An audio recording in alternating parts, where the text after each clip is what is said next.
Supreme court ने जहां महाराष्ट्र की शिंदे सरकार को झटका दिया, तो वहीं एक दूसरे मामले में दिल्ली सरकार के हक में फैसला सुनाया।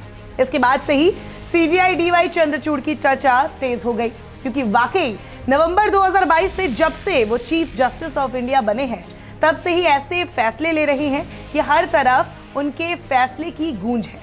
बीते दिनों सेम सेक्स मैरिज का मामला हो, कॉलेजियम पर केंद्र को मुंह तोड़ जवाब देना हो, चंद्रचूड़ हमेशा अपना स्टैंड क्लियर रखते हैं। ऐसे में उनकी जिंदगी, उनके करियर और उनके बैकग्राउंड और उनके कुछ फैसलों को जानना जरूरी हो जाता है। डीवाई चंद्रचूड़ का पूरा नाम धनंजय यशवंत चंद्रचूड़ है।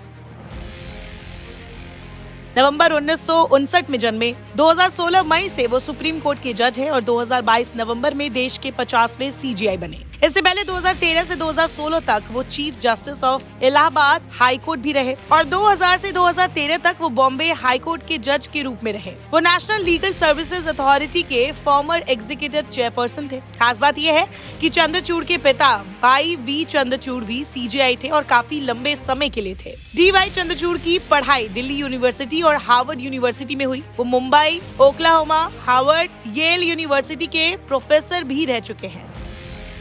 डीवाई चंद्रचूड़ उन बेंचों का हिस्सा रहे हैं जिन्होंने ऐतिहासिक फैसले सुनाए, जैसे राम जन्मभूमि वर्डिक्ट, समलैंगिकता पर फैसला और सबरीमाला केस। हालांकि दो फैसले कुछ ज्यादा चर्चा में रहे, जिसमें डीवाई चंद्रचूड़ ने अपने पिता के फैसले को ही पलट दिया था।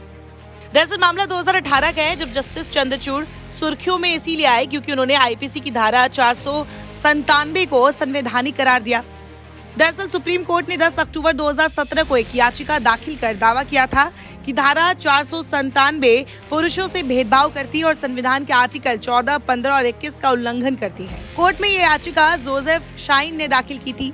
याचिका में कहा गया था कि संबंध बनाने वाले पुरुष के खिलाफ महिला का पति एडल्टरी का केस दर्ज करा सकता है, लेकिन इसी तरह महिला के खिलाफ मामला दर्ज करने का प्रावधान नहीं है। इस याचिका पर फैसला देते हुए उस वक्त के चीफ जस्टिस दीपक मिश्रा की पीठ, जिसमें डीवाई चंद्रचूड़ भी थे, ने कहा था कि कोई भी पति अपनी पत्नी का मालिक नहीं है, लेकिन धारा 497 पत्नी को पति की संपत्ति के रूप में पेश करता है, इसीलिए यह असंवैधानिक है। पत्नी को पति का जायदाद की तरह पेश करने वाले प्रावधान को आगे नहीं बढ़ाया जा सकता है, इसीलिए आईपीसी की धारा 497 निरस्त की जाती है। निजता के अधिकार को संविधान के तहत मौलिक अधिकार घोषित करने वाला सुप्रीम कोर्ट का 9 जजों वाला संविधान पीठ का फैसला एक अनोखे कारण के लिए ऐतिहासिक था, क्योंकि जस्टिस डीवाई चंद्रचूड़ ने आपातकाल के दौरान दिए गए प्रसिद्ध एडीएम जबलपुर मामले में अपने पिता वाई वी चंद्रचूड़ द्वारा लिखे गए फैसले को पलट दिया था। अप्रैल 1976 को जस्टिस वाई वी चंद्रचूड़ 5 जजों के संविधान पीठ का हिस्सा थे। उन्होंने 4-1 बहुमत से फैसला सुनाया था कि आपातकाल के दौरान सभी मौलिक अधिकार निलंबित हो जाते हैं और व्यक्तियों को सुरक्षा के लिए संवैधानिक अदालतों से संपर्क करने का अधिकार नहीं है। इसके 41 साल बाद उनके बेटे जस्टिस डीवाई चंद्रचूड़ ने फैसले को खारिज कर दिया।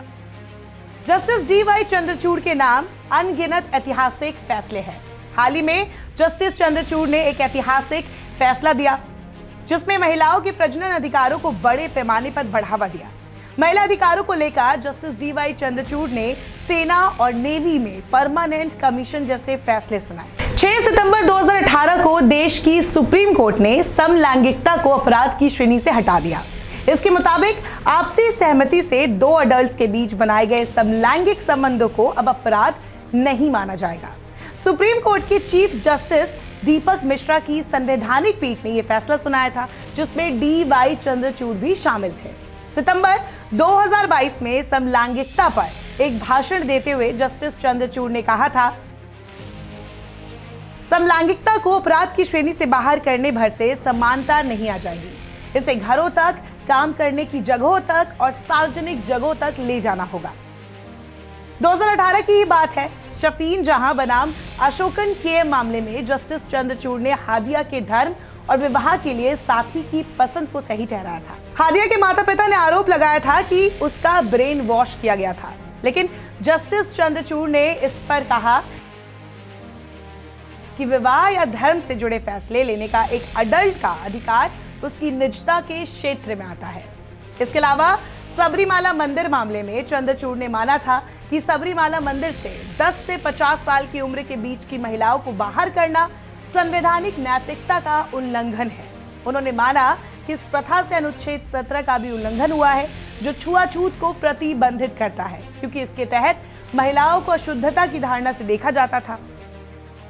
दिल्ली सरकार और केंद्र सरकार के बीच विवाद के मामले में भी न्यायमूर्ति चंद्रचूड़ ने कहा था,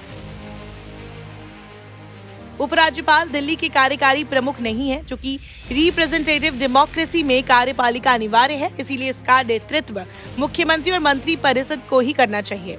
उन्होंने कहा कि उपराज्यपाल मुख्यमंत्री की सलाह से बंधे हैं और संविधान के तहत उनकी कोई स्वतंत्र शक्ति नहीं है। जस्टिस चंद्रचूड़ ने पत्रकार मोहम्मद जुबैर मामले में उन्हें जमानत दे दी और कहा कि गिरफ्तारी की शक्ति का प्रयोग संयम से किया जाना चाहिए। जब तक बहुत फैक्ट मौजूद ना हो, किसी व्यक्ति को हिरासत में रखने का कोई मतलब नहीं है। चंद्रचूड़ के साथ काम करने वाले रिटायर्ड जस्टिस अमर सारण ने एक बार एक इंटरव्यू में चंद्रचूड़ की तारीफ करते हुए कहा था कि वो एक अच्छे जज होने के साथ साथ बहुत अच्छे इंसान भी है। उस वक्त उन्होंने बताया था कि जस्टिस चंद्रचूड़ ने 2 बेटियों को गोद भी ले रखा है, अपने 2 बच्चों के अलावा, क्योंकि दोनों की माएं बहुत गरीब है। चंद्रचूड़ के साथ काम करने वाले कई जज ये मान चुके हैं कि वो एक सख्त जज है और कानून को बहुत सख्ती से पालन करते हैं। सबसे बड़ी बात कि वो लोग क्या सोचेंगे इस बारे में नहीं सोचते हैं। नमस्कार, मैं हूं मानक गुप्ता। अगर आपको हमारा ये वीडियो पसंद आया हो तो इसे लाइक और शेयर जरूर करें, और हाँ, हमें सब्सक्राइब और फॉलो करना ना भूलें, ताकि आप देश और दुनिया की कोई खबर मिस ना करें। तो जुड़े रहिए हमारे साथ और देखते रहिए न्यूज़ 24।